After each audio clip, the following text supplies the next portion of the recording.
안녕하십니까. 브레인 트레이너 자격 과정을 진행하고 있는 김대영입니다. 두뇌 특성평가법 두 번째 과목을 진행하고 있습니다. 오늘은 제4강 자율신경 평가의 이해와 실제 내용에 대해서 공부해 보도록 하겠습니다. 오늘의 학습 목표입니다. 자율신경의 구성과 주요 기능에 대해 설명할 수 있다. 바로 자율신경과 스트레스와의 관계에 대해 설명할 수 있다. 자율신경 이런 기능평가법에 대해 설명할 수 있다. 학습 목표와 브레인 트레이닝과의 관계를 살펴본다입니다.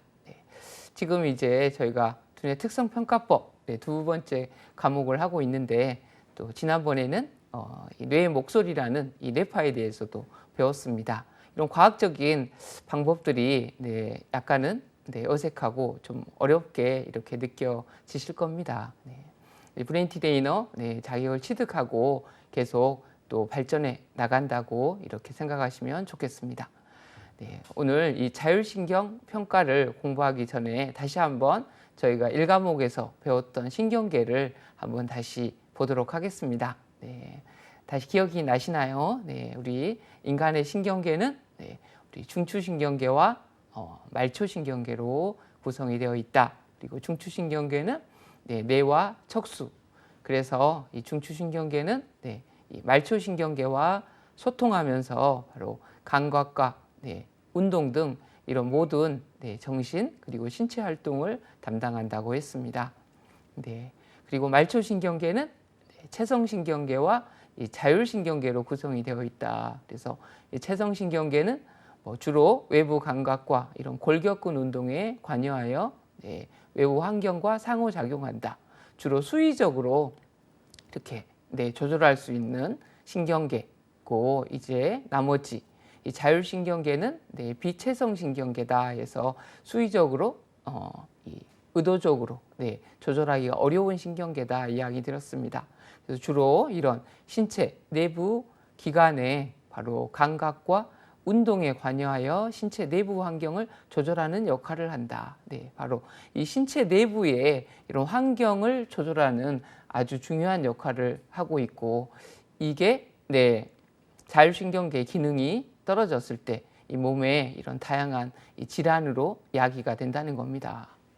그래서 이 자율신경계의 평가가 바로 이런 건강과 활력에 아주 중요한 이런 지표가 되고 있고, 또 이 브레인 트레이너가 또 잘 활용할 수가 있는 그러한 과학적인 두뇌 특성 평가법이다, 이렇게 볼 수가 있겠습니다.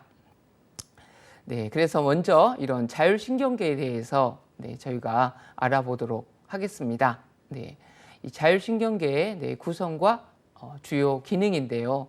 이제 다시 한번 쭉 이 세분화된 그런 내용까지 보도록 하겠습니다. 자율신경계의 이 구성입니다. 자율신경계는 바로 뇌와 연결되어 있는 이러한 신경절을 중심으로 출발하여 바로 온몸의 이 장기로 연결이 되어 있습니다. 그리고 이런 심장박동, 소화, 호흡 등 신진대사에 관여하고 있습니다.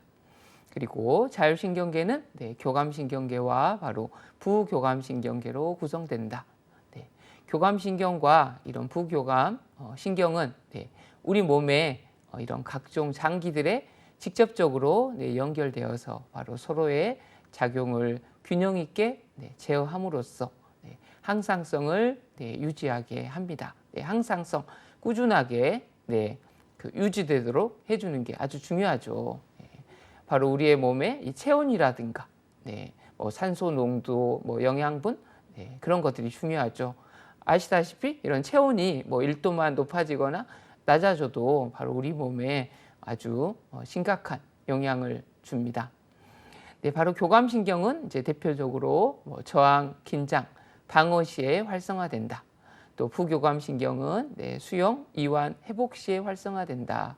이렇게 했고, 또 우리가 정서나 스트레스에서 또 공부를 한 내용입니다.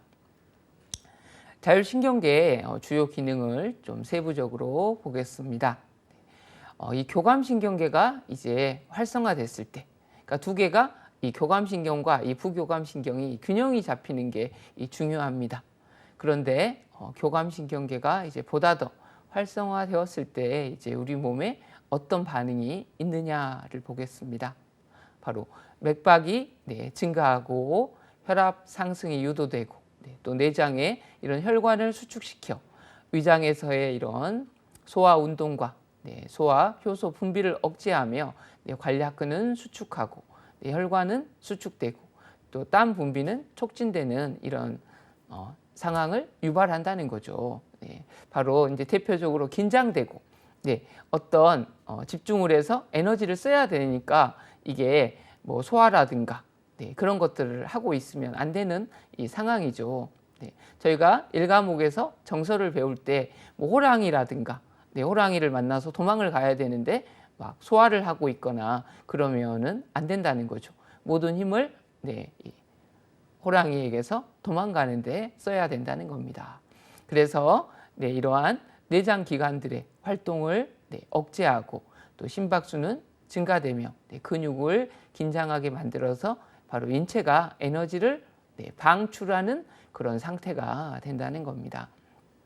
이제 반대로 생각하시면 되겠죠. 바로 이 부교감신경계가 활성화될 때는 바로 심박수랑 혈압이 감소하고 또 침이 분비 증가하고 장 운동의 증가, 또 잠이 유발되고 소화가 흡수되고 또 안정감, 집중력, 이런 성장 발육, 배변이 용이하고 또 이뇨 작용이 원활하고 해서 즉 오장육부를 편하게 하고 바로 인체가 에너지를 비축하는 상태다. 그래서 활기찰 때는 좀 활기차고 그리고 잘 쉬는 상태, 이게 적절한 균형이 맞춰져야 된다는 거죠.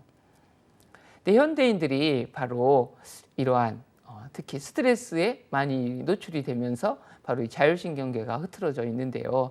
바로 그런 작동 원리를 보도록 하겠습니다.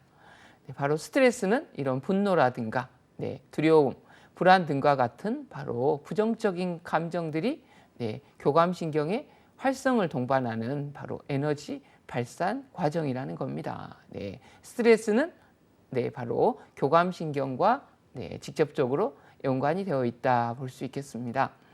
바로 스트레스 이런 상태일 경우 교감신경의 이런 우수해진 이런 활성으로 인해서 심장 박동이 빨라지고 호흡이 가빠지고 혈관이 수축 또는 털이 쭈뼛서며 땀이 분비되고 또 입이 마르고 근육이 긴장되고 소화 운동이 저하되는 등 이러한 일련의 바로 아드레날린 이런 생리적 반응이 급격하게 일어나게 된다.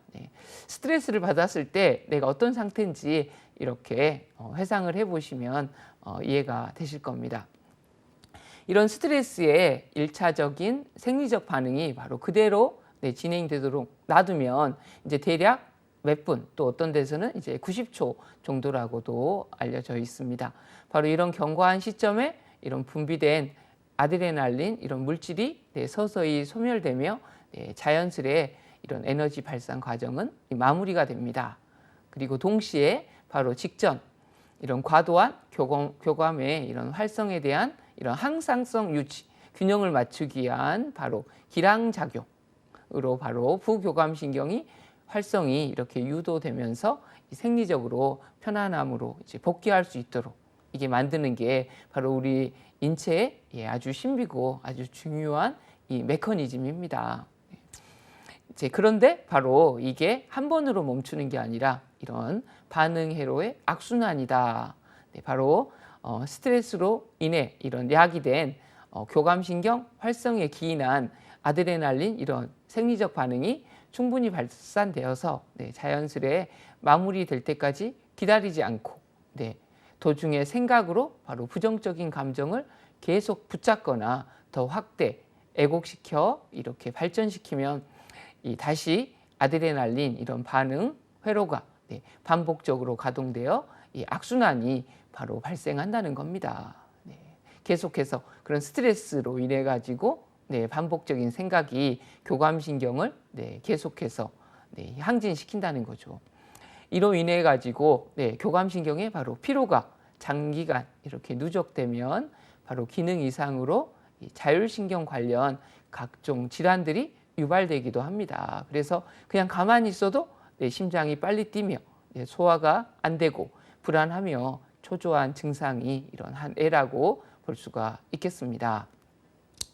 스트레스가 이제 크게 두 가지 특징이 있는데요. 바로 첫 번째, 이제 이런 급성 스트레스의 특징입니다.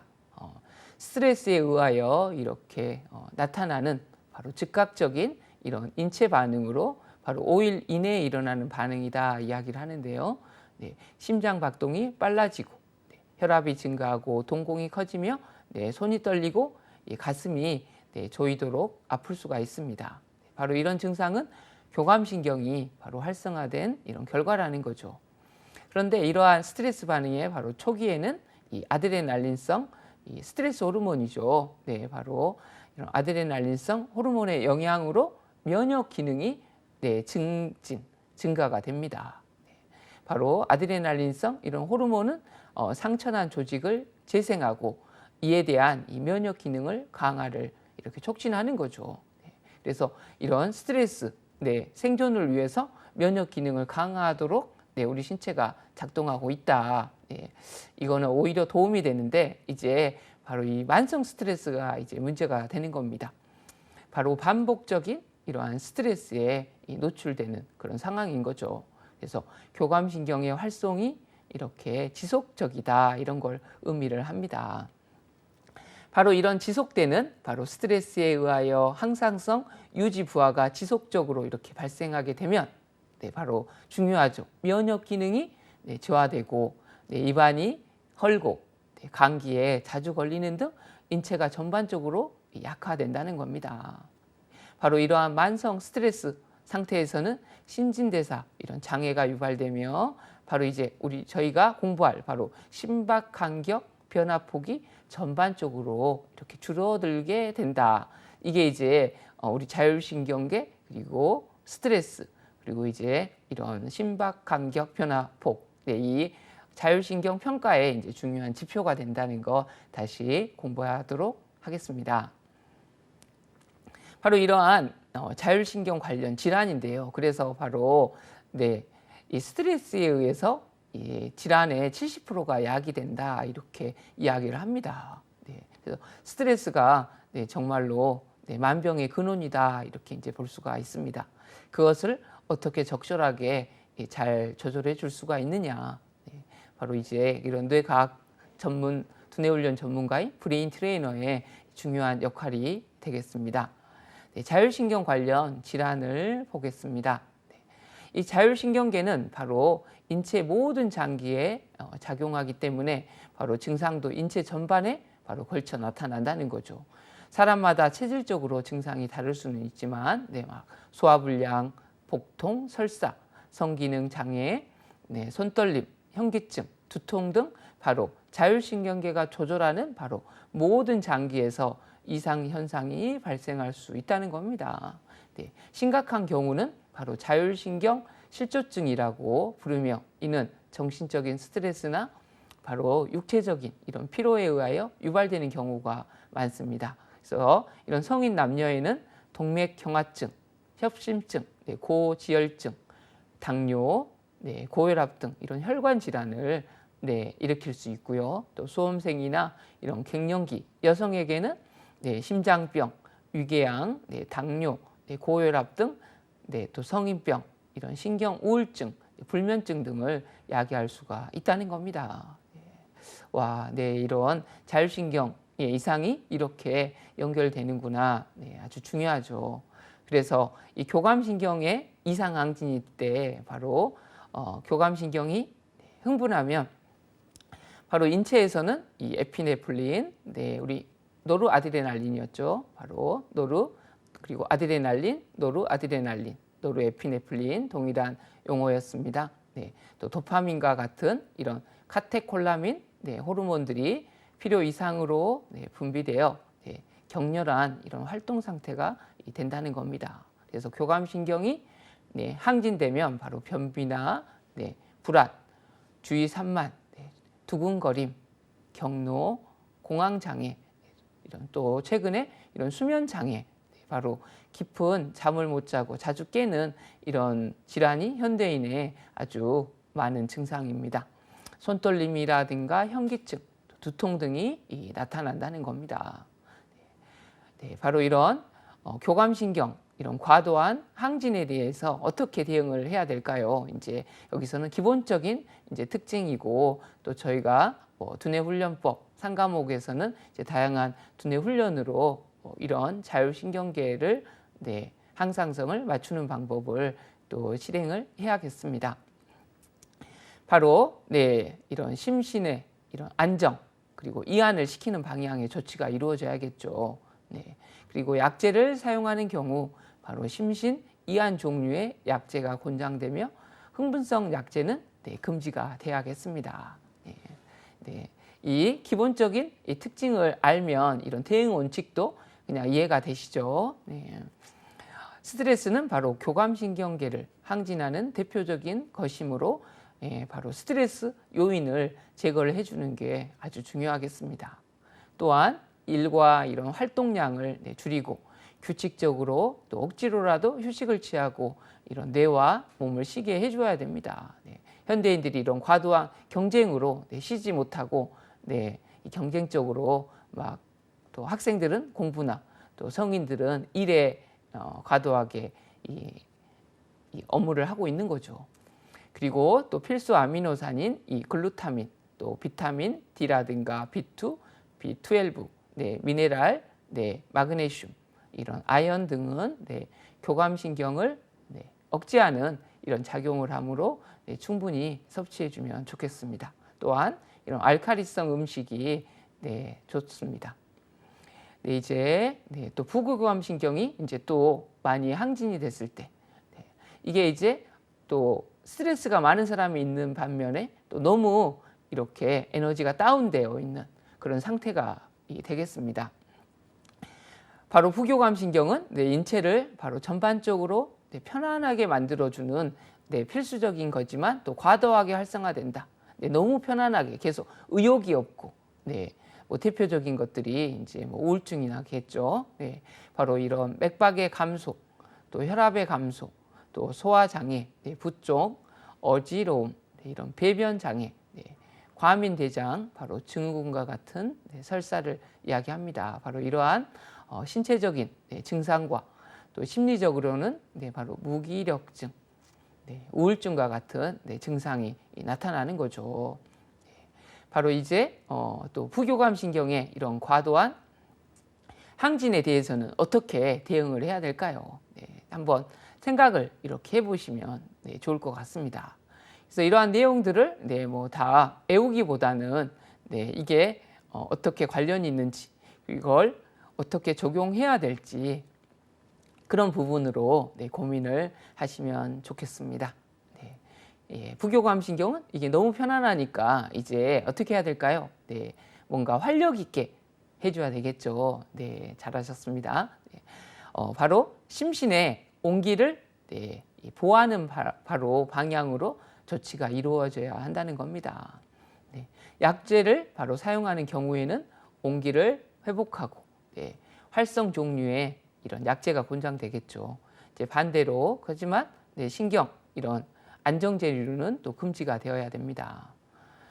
또 몸의 이런 각 부위를 자극하는 운동을 가볍게 또 지속적으로 해주는 게 좋겠습니다. 또 햇볕을 이렇게 쬐면서 산책을 하면 좋고요. 또 목욕 시에는 이런 냉온욕법을 권장합니다. 또 성질이 따뜻한 이런 야채와 육류를 충분히 섭취해 주는 게 좋고요. 녹차라든가 홍차, 블랙커피 이런 거는 오전이나 이런 낮에 적당히 마시면 도움이 되겠습니다.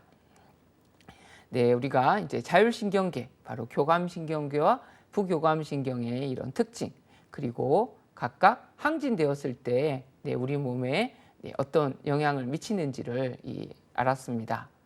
이제 이러한 자율신경계 이상으로 여러 가지 질환들이 이렇게 야기가 되는데요. 바로 이러한 자율신경계의 큰 특징이 바로 우리의 오장육부 중에서 바로 이 심장과 아주 연관이 있는 것이 이제 그런 연구로 이게 밝혀지게 된 거죠. 특히 이제 심장에서도 바로 이 심박 변이도라는 이러한 용어를 이제 기반으로 특징이 결정이 됩니다. 그래서 이제 우리가 자율신경을 평가한다는 것, 그 앞에 바로 이 심박 변이도 기반이라는 이 내용을 이제 알아주시면 좋겠습니다. 그 내용을 이제 하나씩 보도록 하겠습니다. 네, 바로 심박 변이도 분석 개요인데요. 심박 변이도 분석 기술의 바로 발전입니다. 네, 이 심박 변이도는 네, 이 HRV라고 이야기를 하고요. 이제 아마 벌써 이 심박 변이도, 이 자율신경 평가에 대해서 이제 요즘은 네, 쉽게 우리 생활 속에서 많이들 접하고 있습니다. 이런 스마트워치라든가 네, 또 뭐 이런 심리 상담 거기에서도 많이 이용을 하고요. 또 이 한의원에서는 이게 이제 의료보험 수가로 또 적용이 되고 있습니다. 그만큼 네, 이제 중요하고 또 연결이 많이 되어 있죠. 네, 심지어는 네, 우리 스마트폰에서 앱을 다운 받으시면 이 카메라로 네, 바로 이 심박 변이도 기반 자율신경 평가를 할 수가 있습니다. 그래서 HRV라고 이제 줄여서 이야기를 하죠. 바로 이 심박 변이도를 네, 분석하여 네, 자율신경 이 기능을 바로 평가하는 기술은 네, 바로 1996년 네, 유럽 이 순환기 학회와 바로 북미의 이런 조율 및 정기 생리학회 이런 회원들로 구성된 국제 전문 위원회에서 바로 제정한 이런 표준입니다. 즉 이런 심박 변이도 이런 분석 지표 관련 용어 통일, 네, 정상 범위 제시, 각 지표들에 대한 이런 신경 생리학적 의미와 이런 임상 활용 네, 분야 등이 네, 정리된 이런 대표 논문이 네, 소개되면서 네, 전 세계적으로 급속하게 이렇게 발전이 되었습니다. 그래서 요즘은 뭐 과학적으로 이런 지표들이 나오고 거기 옆에 이렇게 해석까지 이미 다 나와 있기 때문에 네, 이제 사실은 뭐 이런 세부적인 내용은 네, 이제 모르셔도 되지만 이제 우리가 어떤 그런 임상적인 의미를 이해해야 이런 상담이나 훈련에 도움이 되기 때문에 이런 내용들을 네, 알아놓는 게 도움이 되겠습니다. 네, 여기도 마찬가지로 이런 새로운 용어들 이제 그런 것들이 처음에는 좀 어려우신 부분이 있을 거고요. 네, 또 이러한 기기들을 통해서 네, 직접 체험하는 그런 시간을 가지시면서 네, 활용하시면 좋겠습니다. 네, 바로 우리가 심박 변이도라는 용어를 보도록 하겠습니다. 네, 바로 심박 간격 변이도다 이야기를 하는데요. 바로 이런 연속된 네, 바로 심장 박동간 이런 시간 간격의 진동을 의미한다 이렇게 합니다. 저희가 이제 보통은 이제 심장 박동 뭐 1분에 네, 몇 번 정도 뛰느냐 이제 그 정도를 이렇게 보통은 체크를 하시잖아요. 네. 그런데 이런 심장 박동 간의 이런 시간 간격을 이제 보는 겁니다. 또 심박 변이도는 그래서 이 심박의 간격을 네, 분당 이런 심장 박동수로 네, 단위를 변환하여 이렇게 표현한 것이다 볼 수가 있습니다. 네. 자, 이들은 바로 단위만 다를 뿐 네, 같은 개념이며 네, 학술 분야에서는 네, 신호 처리 또는 네, 분석 측면에서 이해하기 쉽고 더 정확한 이 정의에 해당하는 바로 심박 간격 변이도란 이런 용어를 선호하고요. 하지만 임상 이런 또는 일반 분야에서는 바로 임상적으로 이해하기 쉬운 바로 이 심박 변이도 이런 용어를 선호합니다. 네, 바로 이 심박 변이도 바로 분석은 네, 자율신경 기능을 평가하는 데 있어서 네, 예민하면서도 바로 비침습적인 네, 뇌파와 비슷하죠. 바로 비침습적인 이런 방법이라는 바로 장점 때문에 네, 이런 심혈관계 의학 연구와 이런 임상 전문 분야에서 많이 이용이 되고 있습니다. 네, 특히 바로 이런 자율신경계, 신경성 이런 리듬 장애는 바로 여러 종류의 질환과 네, 연관되어 있는데요. 바로 심박 변이도 분석은 네, 자율신경계를 네, 구성하는 교감신경, 네, 부교감신경 활성도와 네, 균형, 리듬을 특성화하는 데 쉽게 이용이 가능하다는 겁니다. 네, 이 심박 변이도의 이런 임상적 이런 타당성은요, 이런 태아 절박 가사가 발생하기 전에 바로 심박수의 현저한 이런 변화보다 바로 심박동 간 이런 간격의 변화가 이런 먼저 나타난다는 이런 사실이 발견된 바로 1965년도에 처음으로 알려졌는데요. 바로 이 태아 절박 가사는 바로 여러 가지 원인에 의해서 이 뱃속에 태아에게 충분한 산소가 공급되지 않을 경우 태아의 이런 폐호흡이 어려워져 가지고 이러한 가사 상태에 빠지게 되는 바로 위험한 상태를 이야기하는데 바로 이 심박 변이도가 이제 그런 것들을 알 수 있는 특징이 되었다는 거죠. 또 이제 연구를 보시면 바로 1970년대 초에 바로 당뇨 환자의 이런 자율신경계 이런 신경병증은 증상이 발현되기 이전에 바로 심박 변이도 분석에 의해 조기 발견될 수 있음이 보고가 되었습니다.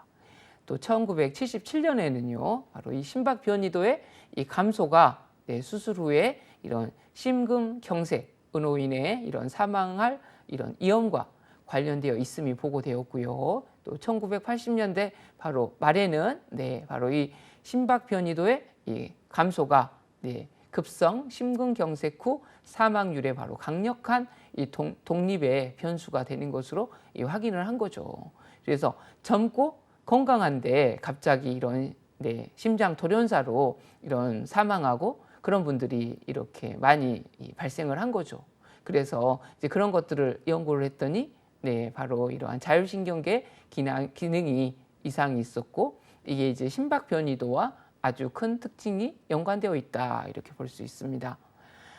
그래서 또 1981년에는 바로 이 심박 변이도의 이런 파워 스펙트럼 이런 분석을 통해서 심장에 대한 이런 부교감 신경 조절과 바로 교감 신경 조절을 이 정량적으로 평가하고 바로 자율신경계의 균형을 정량화할 수 있는 방법이 소개가 되면서 바로 더욱 이런 세밀한 이런 기능 검사가 가능하게 되었습니다. 이렇게 이제 뇌과학이나 이런 것들이 발전을 하면서 바로 우리가 생활 속에서 자신의 이런 건강을 잘 활용할 수 있게 되었고 이런 것들을 기반으로 해서 이제 브레인 트레이너가 또 공인화되고 이런 것들을 뭐 의사나 아프고 나서 뭐 의사나 이런 전문가를 찾아가기 전에 먼저 자신의 이런 뇌와 몸의 건강, 마음의 건강을 잘 관리하는 게 이제 아주 중요하게 된 거죠. 이런 심박 변이도의 바로 이 분석은 여러 가지 질병에서 바로 자율신경계 이상이 수반되어 있는지를 바로 평가하고 이 적절한 치료법을 선택하도록 해주며 이런 심급사의 바로 위험 요소를 계층할 수 있도록 도와주는 바로 강력한 도구로 인식이 되고 있다는 겁니다. 와, 브레인 트레이너 근데 되게 중요한데 공부할 게 참 많구나 이렇게 느끼시죠. 바로 이제 뇌가 아주 종합 학문이고 모든 우리의 신경계 다른 장기들의 이런 아주 중요한 그러한 사령부이기 때문인 거죠. 이거를 어떻게 잘 관리하느냐에 따라서 100세, 120세의 이러한 건강과 활력을 관리할 수가 있다는 거죠. 아주 좋기도 하고 약간 어려움이 있지만 계속해서 이렇게 발전해 나가시길 응원드립니다. 힘을 함께 내도록 하겠습니다. 이제 바로 그 용어 이제 심박 간격 변이도를 보도록 하겠습니다. 용어가 좀 어렵잖아요. 하지만 그 세부 내용을 이해하면 또 그렇게 어려운 내용은 아닙니다. 우리가 심장이 이렇게 뛰면 규칙적으로 이렇게 뛰는 것 같지만 이게 조금씩 달라진다는 겁니다. 바로 이 심박의 이런 피크는 마치 매우 규칙적으로 발생하는 것처럼 보이지만 실제 이 정량적인 수치로 바로 간격을 조사해 보면 이 매 박동시마다 조금씩 달라진다는 겁니다. 그림 보이시는 것처럼 우리가 지금 심장이 이렇게 이제 뛰고 있는데요. 이렇게 뛰는데 그 사이의 시간 간격을 바로 이제 심장 이 박동의 시간격이다 이렇게 보는데 바로 이게 이런 시 간격이 이 변화를 주도하는 변화가 있는데 그 변화가 바로 자율신경계와 아주 밀접한 네, 특징을 갖고 있다는 겁니다. 네, 바로 그래서 이 심박이 이렇게 뛰고 있는데 그런 이 뛰는 사이를 이 RR 인터벌이다 이렇게 이야기를 한다는 것 먼저 확인을 해주시면 좋습니다. 네, 그래서 바로 네, 이제 이 그림을 보시면 바로 이제 심장 박동 이런 피크 간 간격의 변화를 바로 이제 그래프 형태로 표시해 보면 바로 이제 이 다음 그림과 같이 보이는데요. 바로 일정 범위 내에서 조금 높아졌다, 낮아졌다는 바로 무작위적인 이런 진동 형태를 보인다는 겁니다. 그래서 옆에는 이제 가로축은 이런 심장 박동이 몇 번 정도 일어나느냐 이렇게 볼 수 있고, 네, 이 세로축은 이제 미리세컨드로 해가지고 네, 이제 1000분의 1초 단위죠. 네, 이 심장 박동의 이 간격이 어떻게 되는지를 이렇게 표시를 해 놓은 겁니다. 그래서 이 대상자를 보니까 현재 평균 심박의 간격이 네, 761ms다. 네, 그리고 여기서 표준 편차를 이렇게 뽑을 수가 있고요. 또 평균 심박수는 네, 79다 이렇게 이제 볼 수가 있죠. 네, 바로 여기에서 이런 심박 간격, 이게 보통 평균 지금 뭐 700에서 800 이 정도 이제 상황이라고 이제 볼 수가 있는데요. 바로 이런 심박 간격과 바로 이 표준 편차가 아주 중요한 이런 지표가 되는 겁니다. 네, 여기서 바로 이런 상기와 같은 이런 심박 간격의 바로 이 변화, 네, 그래프를 네, 심박 변이도 네, 타코그램이다. 그래서 RRV 타코그램이라고 이제 부르며, 네, 문헌에 따라서는 네, 이 주기 길이 변이도, 뭐 심장 주기 변이도, 뭐 심박수 네, 타코그램, 또 심박 변이도 이렇게 불리기도 합니다. 바로 일반적으로 이런 심박 간격, 이 변이도에서 바로 이제 추출 가능한 이런 지표들이 이제 있는데요. 뭐 이거는 이제 아까 이야기 드린 것처럼 요즘에 이제 이거에 대한 해석들이 이제 다 나옵니다. 그래서 이제 먼저 어떤 내용인지 조금 보시고 뒤에 이 지표들이 이제 우리의 건강과 어떤 관련이 있는지 네, 조금 설명을 해드리도록 하겠습니다. 네. 이제 아까 그런 심박 간격의 변화가 이렇게 이제 생기는데요. 이 중요한 지표가 뭐냐? 이 심박 간격 변이도가 크면 클수록 네, 이 건강하고 활기가 차는 거고요. 이 심장 이 간격 변이도가 작으면 예, 이 자율신경계 기능이 떨어져 있는 그런 상황이 이렇게 연결이 되어 있는 겁니다. 그래서 이 변화도가 크면 클수록 이 다양한 환경에 좀 적응할 수가 있게 되는 거죠. 네, 이제 그렇게 볼 수 있고요. 거기서 이제 주파수 대역을 분석을 했는데 바로 이 주파수 대역의 이제 중요한 지표가 이제 VLF. 그래서 바로 뭐 0.04Hz 미만의 이 절대 파워다. 그냥 가볍게 먼저 알아주시면 좋고요. 또 HF, 하이 프리퀀시, 이제 이 높은 주파수 영역인데 바로 0.15에서 0.4Hz 이하의 절대 파워인데 이제 이것만 알아두시면 좀 좋습니다. 바로 이 HF가 이 하이 프리퀀시가 바로 이 부교감 신경의 기능하고 밀접하게 연관이 되어 있다. 이렇게 볼 수 있고요. 이제 반대로 이 LF, 이 로우 프리퀀시, 이 낮은 영역 0.04에서 0.15 Hz 미만의 이 절대 파워 값은 네, 나머지 무슨 신경일까요? 네, 교감 신경하고 네, 활력도와 아주 연관이 있다는 겁니다. 그리고 밑에 놈 LF, 네, 바로 이제 LF 플러스 HF에 대한 LF에 대한 상대 백분율이다. 그리고 TP는 토탈 파워, 네, 총 파워다. 뭐 그 정도 보시면 되고요. 이 허트 레이트는 네, 분당 평균 심박수다. 그리고 이제 이 HRV 인덱스, 바로 이런 심박 간격 변이도, 바로 히스토그램, 이런 기하학적 분포 모양의 이런 퍼진 정도를 보여주는 건데요. 바로 히스토그램 분포 면적을 최대치로 나눈 값이다. 이제 조금 이따 네, 그래프로 보면서 확인을 하시면 조금 이해가 됩니다. 그리고 SDNN이라고 바로 이 심박 간격 변이도의 바로 표준 편차인데 이게 이제 중요한 지표를 띠고 있습니다. 네, 바로 이러한 상기 파라미터들에 의해 반영되는 바로 이 심박 간격 이런 변이도의 이런 세부 특징들은 바로 스트레스에 가장 민감하게 바로 반응하는 네, 자율신경계, 바로 교감과 부교감 신경계의 활동 양상에 많이 의존하는 겁니다. 네. 자, 따라서 심박간격 이런 변화 패턴은 바로 기본적인 이 자율신경 이상 검사 이외에 바로 스트레스 검사 이런 시에도 유용하게 바로 활용이 되고 있다는 겁니다. 자, 이제 여기서 이런 측정을 할 때 이제 간단하게 이 주의해야 될 사항들인데요. 바로 이제 변화도가 막 크는 게 좋다고 했잖아요. 근데 큰 특징이 이제 부정맥이 이제 막 불규칙하게 뛰는 거죠, 심장이. 바로 이 부정맥하고 이 혼동이 되면 안 된다, 이제 그런 내용입니다. 그래서 이런 심박 이 리듬에서 바로 부정맥이 빈번하게 바로 나타나는 경우에는 아래와 같이 이런 심박 간격, 변이도 분석 지표들이 대부분 왜곡이 된다는 거죠. 그래서 이럴 때는 심박 간격, 변이도 평가가 불가함을 주의해야 된다. 젊은 사람들의 경우에는 바로 부정맥이 있는 사람이 매우 적은데요. 그런데 특히 70세 이상 노인의 경우 부정맥이 출현하는 사람이 많은 편입니다.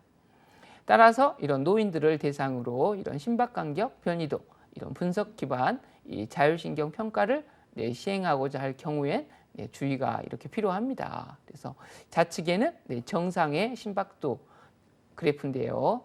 우측에는 이 부정맥이 이렇게 나타난 거죠. 그래서 잘 모르면 와, 굉장히 수치가 좋게 나타나는데 이런 것들을 또 확인을 하시면 좋겠다 볼 수 있겠습니다. 이 심박간격 변이도 기반 바로 자율신경 활성 평가인데요. 바로 이 아까 심박간격 변이도 그래프의 바로 표준 편차를 아까 SDNN이다 이렇게 이건 다 계산이 돼서 나오는 거죠. 바로 이 SDNN 바로 이 심박간격 변이도의 이 표준 편차가 바로 외부 스트레스에 대한 바로 자율신경의 적응 능력 수준을 반영하는 아주 중요한 지표라는 겁니다. 자, SDNN 이런 지표가 높을수록 바로 심박 변이도, 타코그램의 파형 진폭이 커짐을 의미하고요. 바로 심박 간격이 변하는 폭이 커짐을 의미합니다. 하지만 이 SDNN 지표가 작으면, 즉 심박 간격이 일정할수록 바로 심박 리듬의 바로 페이스메이커 이런 역할을 하는 미주신경의 조절 능력이 떨어져 가지고요. 바로 미주신경 또 기억이 나시죠? 우리 뇌신경에서 10번 신경으로 우리 장기와 연결되어 있어서 부교감 신경을 관리한다 했습니다. 바로 이런 미주신경 조절 능력이 떨어져서 바로 자그마한 외부적인 스트레스 상황에 대해서도 쉽게 바로 자율신경계가 불안정해지므로 적응 능력 또는 저항 능력이 떨어지게 된다는 겁니다. 이런 SDNN 볼 수가 있습니다. 그래서 이런 심박 간격 변이도로부터 이런 구현된 이런 확률 분포의 이런 기하학적 이런 특징은 이런 심기능 평가의 중요한 지표가 되는데요. 특히 이런 확률 분포가 뾰족한 형상인지 아니면 평평하게 퍼진 이런 형상인지에 대한 정보가 중요하므로 이를 정량하는 지표로 이 HRV 심박 변이도 지수가 일반적으로 이렇게 사용됩니다. 그래서 아까 이런 그 SDNN이 높을수록 뾰족하게 이렇게 뛰고 건강하다고 이렇게 했지 않습니까? 그래서 이런 자율신경계 변화가 이렇게 많아야 된다고 이렇게 했는데요. 바로 이런 변화가 이 변화폭을 이제 그래프로 보여준 겁니다. 그래서 HRV 인덱스인데요. 이런 지금 가로축이 심박 간격 구간입니다. 그래서 한쪽에서만 심장이 동일하게 뛰는 것보다는 이게 동일하게 뛰는 거, 동일하게 뛰면은 어떻게 될까요? 건강하지 못하게 되는 거고요. 또 다양하게 이렇게 넓게 퍼져서 낮은 형상을 띠면 이게 이제 건강한 그런 유형이 이렇게 이제 되는 겁니다. 이 HRV 인덱스에서는 이런 상황이다 이렇게 이제 볼 수가 있습니다. 그래서 바로 건강한 사람과 그렇지 못한 이런 사람 사이에 바로 다음과 같은 확률 분포 형태의 이런 기하학적 특징의 차이가 있습니다. 보통 바로 건강한 이런 경우에는 자, 왼쪽 그림과 같이 바로 확률 분포가 낮고 옆으로 퍼진 이런 양상을 나타내는 반면에 자, 그렇지 못한 이런 경우에는 자, 오른쪽 그림이죠. 봉우리가 높고 동시에 이런 좁은 폭을 지닌 확률 분포를 나타낸다. 이 HRV 지수, 인덱스, 심박 변이도 지수의 큰 특징이다. 이렇게 볼 수가 있겠습니다. 자, 이러한 분포의 이런 기하학적 특징을 정량하기 위해 앞서 언급된 바로 HRV 인덱스라는 이런 변수를 사용하여 바로 HRV 인덱스의 값이 클수록 이 시각적으로 넓게 퍼진 이런 분포를 나타내고 바로 심장의 이런 정기적인 안정성을 의미하는 바로 이런 심기능이 건강함을 의미한다는 겁니다. 많은 바로 국제 이런 임상 보고에서 HRV 인덱스 값이 낮은 사람일수록 심장 질환 발생 확률이 높으며 이미 발생한 바로 심장 질환에 있어서도 그 애우가 이렇게 좋지 않다고 알려져 있습니다. 자, 보통 젊고 건강한 사람일수록 이 심박 간격 변이도의 이 변화폭은 큰 경향을 보이고 따라서 이러한 변화폭을 바로 정량한 지표들은 연령이 증가하면서 이렇게 서서히 줄어드는 특징이 있다. 그래서 이 심박 간격 변이도, 심박 변이도 바로 HRV 그냥 인덱스를 가지고 이 수치를 가지고 얼마나 건강한지, 보통 건강한지 또 이 자율신경계 기능이 안 좋구나 그냥 이렇게 그 검사 지표로 이미 다 나와 있습니다. 그래서 이 HRV 인덱스가 이런 의미가 있구나 이렇게 알고 계시면 좋겠습니다. 교감 바로 부교감 신경계의 이런 활성 지표 다시 한번 확인해 보겠습니다. 바로 이 자율신경계는 크게 교감신경계와 부교감신경계로 구성되며 바로 이들의 이런 상호 기량작용에 의해 균형을 유지하게 된다는 겁니다. 그래서 일반적으로 이런 교감신경계는 공격, 방어적인 스트레스 상황에서 주로 활성도가 높아지며 부교감신경계는 편안하고 이완된 상태에서 활성도가 높아집니다. 초기 이런 스트레스 상태에서는 먼저 교감신경 이런 활성이 높아지게 되며 이러한 높은 교감신경 활성은 심박 동수의 증가, 또 혈압 및 혈당의 증가, 또 자발 근육으로의 혈류량 증가, 땀 분비, 또 내부 장기로의 혈류 감소 등을 유발하죠. 반면 편안한 신체 이완 상태에서는 이런 부교감신경의 활성도가 증가되어 심박동수 및 혈압이 감소하고 침이 분비 증가하고 장운동의 증가, 잠 등이 유발된다고 했습니다. 그러니까 이런 것들을 이제 다시 한번 확인할 수가 있는 거죠. 그리고 아까 이제 바로 이 심박간격 변이도의 이 교감신경의 활동을 반영하는 바로 이 아까 저주파 성분이 바로 교감신경을 반영하고요. 부교감신경의 활동은 바로 고주파 성분, 바로 미주신경의 바로 제어 아래 결정되는 이 기전인데요. 바로 이 저주파 바로 성분 LF는 심박 변이도 이런 타코그램에서 상대적으로 느린 리듬 영역 0.04에서 0.15Hz 이런 파워와 이렇게 관련이 있다는 거죠. 그래서 이 자율신경계 중에서 교감신경계의 이 활성을 반영한다. 이것도 이제 이 지표로 다 해석이 나와 있는 상황이다 이렇게 보겠습니다. 이처럼 교감신경이 바로 부교감신경에 비해서 느린 리듬에 반영하는 이유는 바로 이 교감신경이 부교감신경에 비해서 약 5초 정도 지연돼서 반응하는 이런 기전에 기인한다는 겁니다. 또한 고주파 성분은 아까 심박 변이도 타코그램에서 상대적으로 빠른 리듬 영역 바로 0.15에서 0.4Hz의 바로 파워를 의미한다 볼 수 있습니다. 자, 보통 자율신경계 중에서 부교감신경계의 활성을 반영하는 것으로 알려져 있다 보겠습니다. 방금 보셨던 거죠. 바로 이 심박간격 변이도 이 파워 스펙트럼 이 분석에서 크게 VLF, LF, HF 대역으로 분리가 되는데 VLF는 뭐 0.003에서 0.04 파워고요. 특히 LF는 0.4에서 0.215Hz 영역의 파워. HF는 0.14에서 0.4Hz 영역의 파워값을 나타낸다. 이런 세 가지들이 이제 나이가 들면서 점점 이렇게 줄어드는 경향을 나타낸다고 할 수가 있습니다. 그래서 이런 심박간격 변이도 또 바로 주파수에서 이 고주파, 저주파, 교감신경과 부교감신경의 활성을 보면서 이걸 가지고 얼마나 자율신경계가 균형 있는지를 볼 수가 있습니다.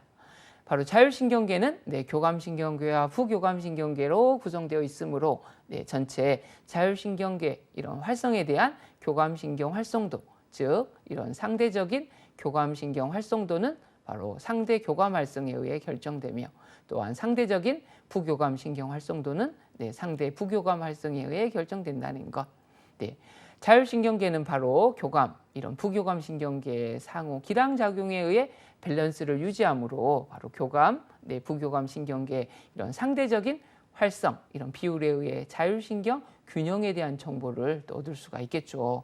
자, 보통 스트레스 상황에서는 공격, 방어 기전을 담당하는 교감신경이, 자, 복원이라든가 휴식 기전을 담당하는 이런 부교감신경보다 상대적으로 더 활성화된다, 이렇게 볼 수가 있습니다. 그래서 이런 교감신경과 부교감신경의 이런 상대적인 비율, 즉 교감, 부교감신경의 이런 상대적인 활성 비율을 통해서 자율신경 균형 여부를 알 수가 있습니다. 바로 교감, 이런 부교감신경의 활성 비율은 교감신경과 부교감신경 변수의 파이 비율 형식으로 나타내는데요. 교감, 부교감 활성도의 이런 합에 해당하는 일명 전체 이런 자율신경 활성도는 온의 크기에 대응하여 이렇게 표시하도록 미국 심장학회에서 추천을 합니다. 그래서 아래 좌측 그림은 균형이 맞춰져 있는 상태. 자, 오른쪽 그림은 이 균형이 안 맞춰져 있는 긴장, 교감이 활성화된 이런 상태라고 볼 수가 있겠습니다. 바로 이런 교감이라든가 부교감 신경계는 어느 한쪽이 지나치게 이렇게 활성화되었을 경우 바로 다른 한쪽이 이를 저지하여 균형을 이루려고 하는 상호 조정 작용을 하게 되는데요. 이런 상호 조정 기능이 정상적으로 잘 이루어지고 있는지 파악하기 위해 바로 이 부교감 신경에 대한 교감 신경 활성도의 비율을 살펴보는 게 중요합니다. 교감 신경 또는 부교감 신경 중 어느 한쪽으로 바로 활성화된 심하게 치우친 이 상태가 오래될 경우 활성도가 높게 유지된 해당 신경이 에너지를 소진하게 되어 제 기능을 잃어버릴 이런 우려가 있다는 거죠. 균형이 아주 중요하다. 그래서 본래 이제 심박간격 변이도는 이제 심전도 측정, 이제 병원에서 직접 심장에서 하던가 이 손과 발에 이런 전극을 착용하고 측정을 하는데요. 이제 그런 것들은 비싸고 이제 절차도 좀 까다롭습니다. 그래서 요즘 이제 쉽게 측정하는 것, 저희가 이런 손가락이나 손목에서 측정하는 것, 바로 이런 맥파 측정 원리가 바로 이 심박간격 변이도의 이제 연관성에 이제 연결되어 있다. 그래서 쉽게 활용한다, 이렇게 보겠습니다. 그래서 이런 맥파란 바로 이 심장 이런 수축 활동으로 혈액이 바로 대동맥으로부터 분출될 때 이 나타나는 바로 혈관 내 압력 변화가 말초 조직에 전해지는 맥동을 말하는데요.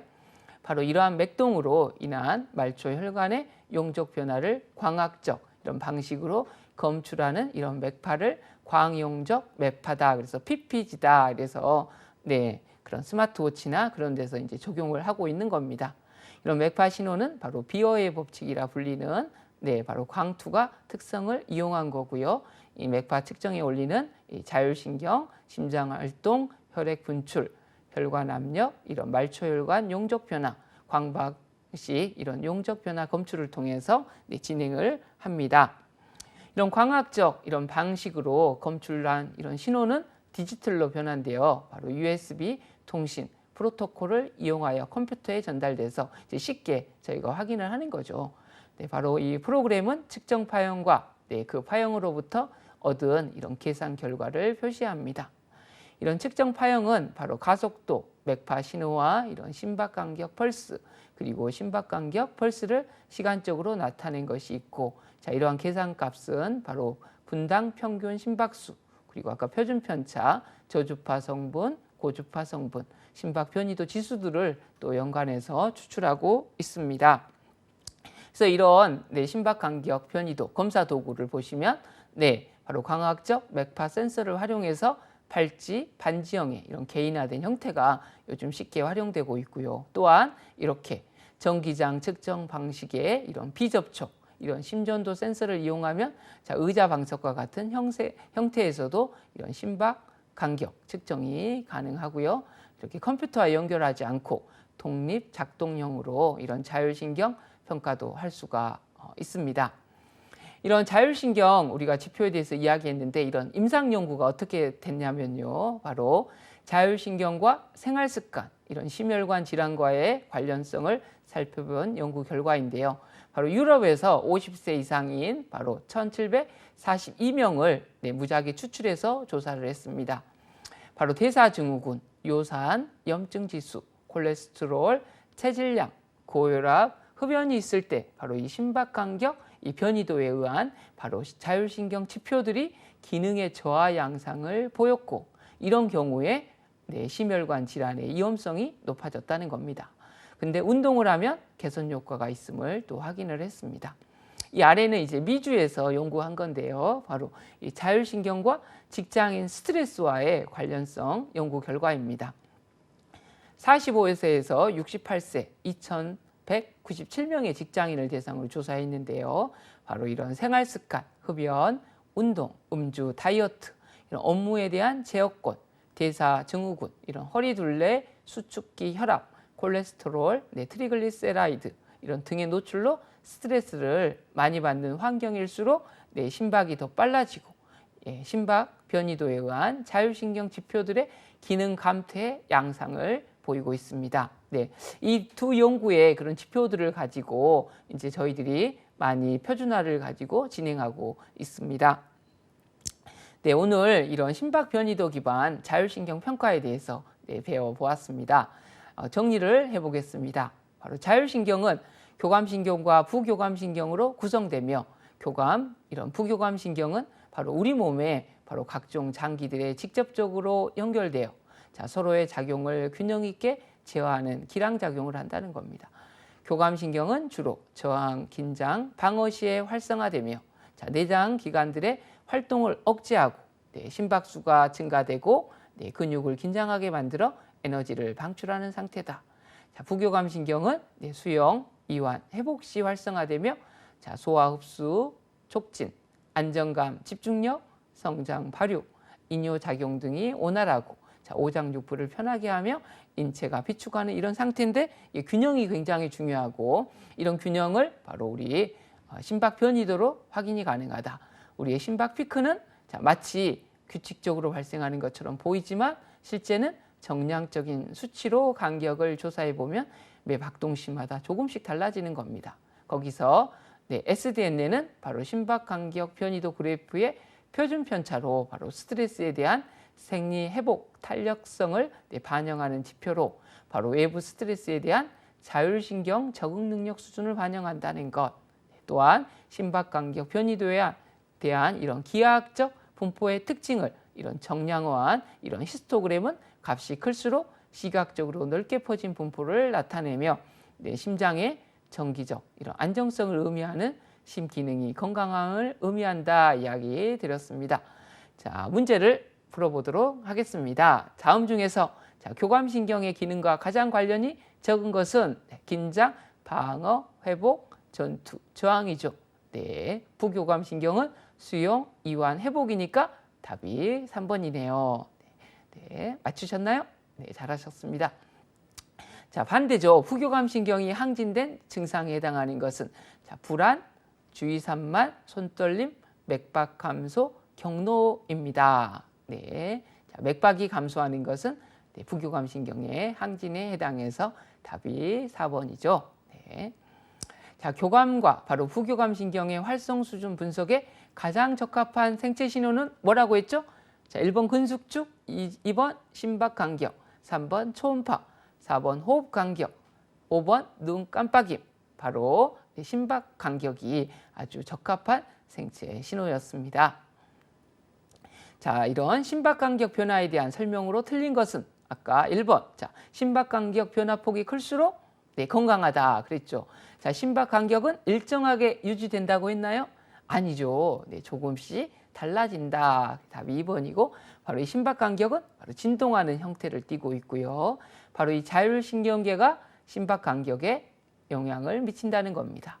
심박간격 분석을 통해 바로 부교감신경 활성 수준을 파악할 수 있다. 답이 2번이네요. 네, 자율신경이 바로 건강한 사람의 이 심박변이도 특징에 해당하는 것은 어떻게 된다고 했죠? 아까 심박변이도의 변화폭이 네, 크다 이렇게 이야기를 했죠. 네, 정답이 바로 1번이 되겠습니다. 네, 다음 중에서 바로 자율신경에 대한 네, 설명으로 네, 바르지 못한 것은 자, 교감신경은 네, 긴장, 방어 역할을 한다. 네, 맞네요. 자, 교감신경과 네, 부교감신경은 상호 기량작용, 네, 항상성 유지작용을 한다고 했죠. 자율신경은 심장과 위장에만 연결되어 있다. 아니죠. 네, 온몸의 장기로 연결되어 있습니다. 네, 정답이 3번이 되겠네요. 네, 4번 수용 이완 시에는 바로 부교감신경이 네, 활성화된다. 네, 자, 5번 네, 자율신경은 바로 심박변이도 분석을 통해 네, 평가할 수 있다입니다. 네. 자, 다음 중에서 네, 부교감신경 네, 기능평가를 위한 네, 바로 심박변이도 지표에 해당하는 것은 했습니다. 자, 아까 네, 우리 이 주파수 파워값 네, 바로 자, HF 하이 프리퀀시가 네, 부교감신경의 기능을 반영하는 지표고 반대로 네, 이 LF는 네, 우리 교감신경의 기능을 평가하는 지표라고 네, 이야기 드렸죠. 네, 이런 지표들을 네, 통해서 네, 그 사항들을 이렇게 확인해 보시면 네, 좋을 것 같습니다. 네. 자, 교감신경이 자, 부교감신경보다 상대적으로 더 많이 활성화된 경우에 해당하는 것은 했습니다. 자, 목욕할 때, 음악을 감상할 때, 자, 식사할 때, 수면 상태일 때, 자, 스트레스 받았을 때 이제 좀 빠르게 푸실 수 있나요? 네, 교감신경, 아까 스트레스, 긴장, 정답이 네, 5번이 되겠습니다. 네. 자, 이제 교감신경, 부교감신경 특징 아주 중요하다는 것 네, 확인하실 수가 있습니다. 네, 우리 몸에 바로 이 자율신경계의 기능, 네, 교감과 부교감신경이 바로 스트레스로 인해서 이 항상성이 안 될 때 바로 여러의 이상이 생긴다. 그래서 이런 심박변이도 기반의 이 자율신경 평가가 네, 아주 중요한 두뇌 특성 평가의 그런 과목이 되었습니다. 네, 오늘 두뇌 특성 평가법 4강 네, 바로 자율신경 평가의 이해와 실제였습니다. 이제 다음에는 네, 두뇌 특성 평가법 5강 네, 심리평가의 이해와 실제 과목을 네, 진행하도록 하겠습니다. 자, 오늘도 네, 수고 많으셨습니다. 네, 감사합니다.